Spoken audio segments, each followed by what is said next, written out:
Et maintenant, je vais donner la parole à notre président, Alain Escada, qui est venu spécialement pour nous exhorter et nous encourager. Cher Président, encore une fois, avec tous nos remerciements pour votre présence et votre soutien.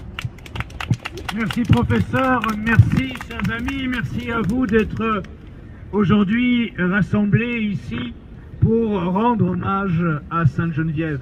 Ce mois de janvier est riche en anniversaires, riche en cérémonies.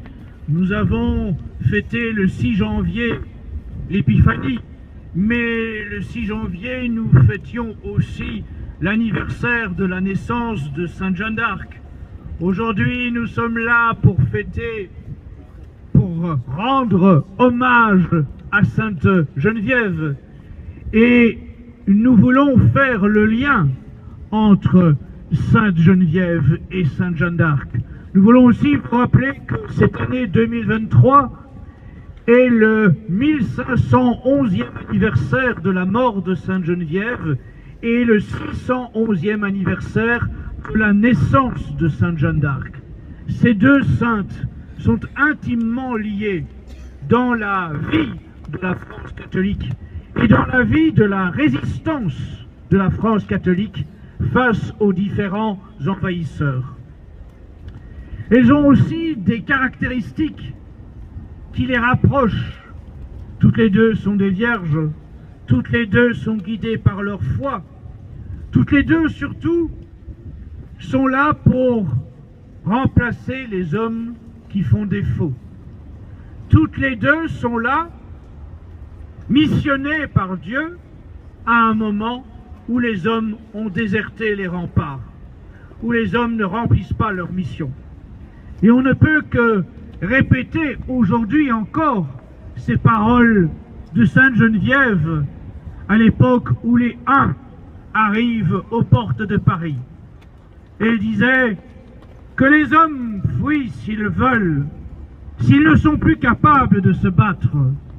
Nous les femmes, nous prierons Dieu, tant et tant qu'il entendra nos supplications. Hélas, un millier d'années plus tard, Sainte Jeanne d'Arc devait bien constater à nouveau que les hommes faisaient défaut.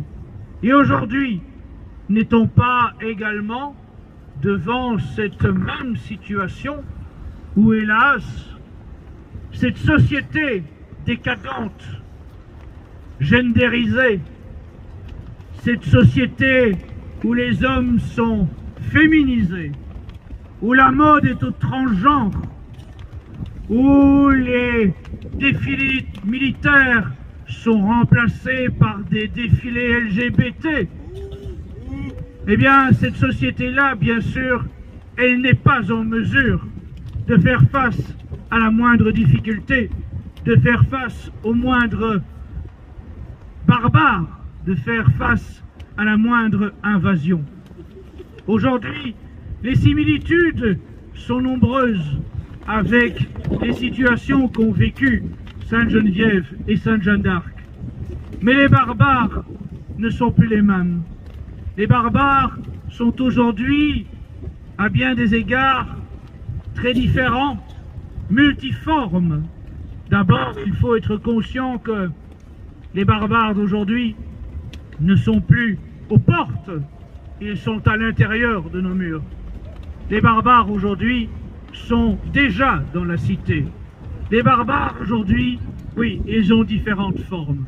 Il y a ces barbares que vous avez vus qui profitent d'un événement footballistique pour piller, incendier, vandaliser et être applaudis par les autorités.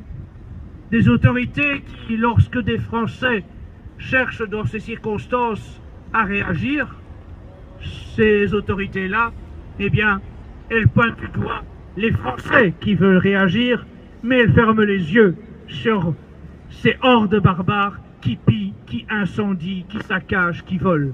C'est ça aujourd'hui, la trahison à tous les étages, la trahison des élites, la trahison des hommes politiques, la trahison de ceux qui ont normalement la mission de conserver, de maintenir l'ordre public. On a vu les médias du système les médias menteurs, les médias aux ordres, les médias mondialistes, qui ont fait croire ou tenté de faire croire, parce qu'il fallait être bien aveugle pour avaler de telles sornettes, que les incidents qui se sont déroulés à ce moment-là à Paris, en marge d'un match de football auquel participait l'équipe du Maroc, que ces incidents étaient causés par des Français. Mais qui donc? Qui peut croire à cela? Qui encore nous ment? Toujours les mêmes aux sources des mensonges, toujours les mêmes aux sources des manipulations, toujours les mêmes qui cherchent à ce que le peuple français vive dans l'humiliation. Et quelques semaines après, c'était une autre communauté qui elle aussi vit à l'intérieur de nos murs, qui elle aussi vit dans la cité, qui a profité d'un incident pour, au lieu de pleurer ses morts, au lieu de rendre hommage à ses victimes, dans la décence, dans la dignité, là encore, s'est vautré dans les émeutes, les pillages, les saccages, les actes de violence. Mais les barbares ne sont pas finalement que ceux-là. Ne regardons pas le bas de l'échelle. Les plus grands barbares aujourd'hui sont en costume, cravate et en chemise blanche. Les plus grands barbares aujourd'hui siègent au Forum économique mondial de Davos. Les plus grands barbares aujourd'hui sont les oligarques de la finance apatride et cosmopolite. Ce sont eux les vrais barbares, eux qui veulent humilier le peuple français, eux qui veulent humilier tous les peuples de la terre, eux qui veulent détruire les nations, eux qui veulent nous faire vivre dans le nouvel ordre mondial, eux qui veulent nous faire vivre dans la peur, eux qui veulent nous faire vivre dans la terreur, eux qui veulent nous faire vivre pucés, surveillés, tracés en permanence. Oui, ce sont eux les plus grands barbares aujourd'hui. Les Schwab et consorts sont les vrais barbares, bien plus que ceux qui se contentent de casser des vitrines. Oui, eux qui, avec les patrons des GAFAM, les Bill Gates, les Zuckerberg, les Jeff Bezos, eux, oui, sont les vrais barbares. Tous ces gens qui ont financé depuis 2 ans le mensonge généralisé. Tous ces gens qui ont voulu imposer à la population mondiale une pseudo-vaccination dont on voit aujourd'hui les conséquences multiples, les effets secondaires catastrophiques.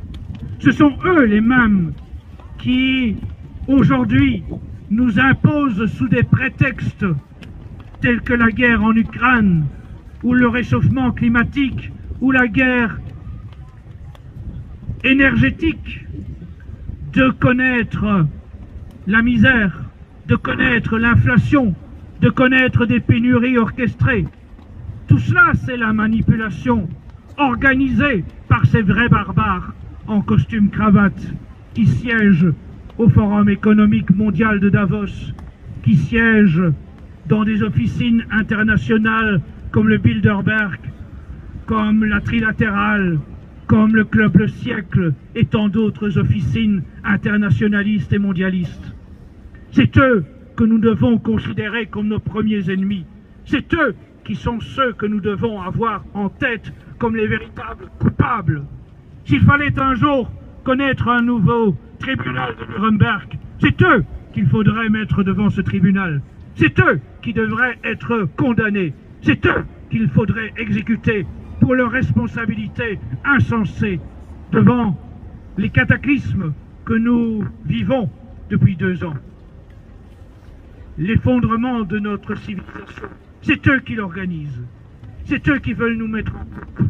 C'est eux qui veulent organiser un totalitarisme mondialiste dont ils veulent prendre le contrôle complet, que nous n'ayons plus aucune liberté, que l'argent liquide disparaisse, que les espèces disparaissent, qu'ils puissent surveiller nos moindres faits et gestes. C'est eux qui veulent organiser le crédit social à la chinoise partout dans le monde. C'est eux qui veulent organiser aujourd'hui un communisme 2.0, jonction entre le communisme d'autrefois et l'ultracapitalisme des financiers apatrides. C'est eux, oui, qu'il faut pointer du doigt comme les véritables coupables. C'est eux qu'il faudra condamner. C'est eux qu'il faudra pendre un jour pour tout le mal qu'ils ont fait. Alors en attendant que ce jour vienne, messieurs, n'oubliez pas d'être des hommes. Il faut une société où les hommes sont des hommes, où les femmes sont des femmes. Ne perdez pas en tête vos rôles, vos responsabilités. Ne tombez pas dans les pièges de cette société qui veut nous faire perdre tous nos repères, qui veut nous faire perdre toutes nos racines, qui veut nous faire perdre toutes nos identités. Messieurs, occupez votre place sur les remparts. Cette société, si elle veut conserver les libertés fondamentales auxquelles nous sommes attachés, si elle veut conserver les identités, les nations, si elle veut conserver la foi de nos ancêtres, elle impose que nous nous battions. Ne passez pas à côté de cette réalité. Nous sommes à un moment qui est un tournant. Nous sommes à un tournant qui impose que nous prenions nos responsabilités. Nous sommes à un tournant qui impose que les hommes soient des combattants. Oh, bien sûr, pas des combattants comme à l'époque de Sainte-Geneviève, pas des combattants comme à l'époque de Sainte Jeanne d'Arc, mais néanmoins des combattants qui acceptent des sacrifices de temps, des sacrifices d'énergie, des sacrifices d'argent, des combattants qui acceptent que leur métier ne soit pas les plus en vue, parce qu'il faut d'abord et avant tout être fidèles à leurs idées, à leurs convictions.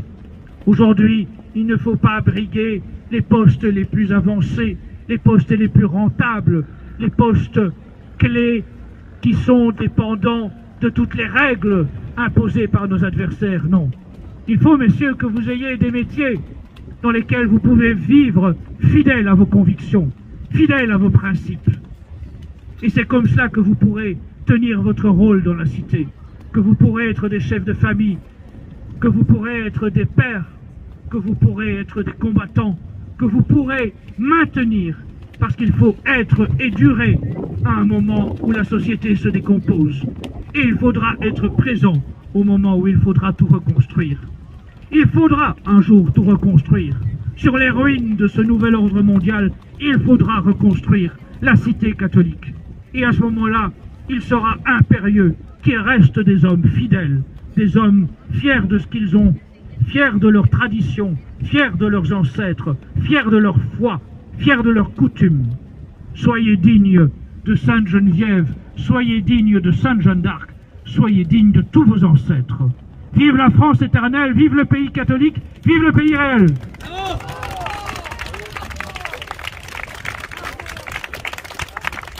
Vive notre président.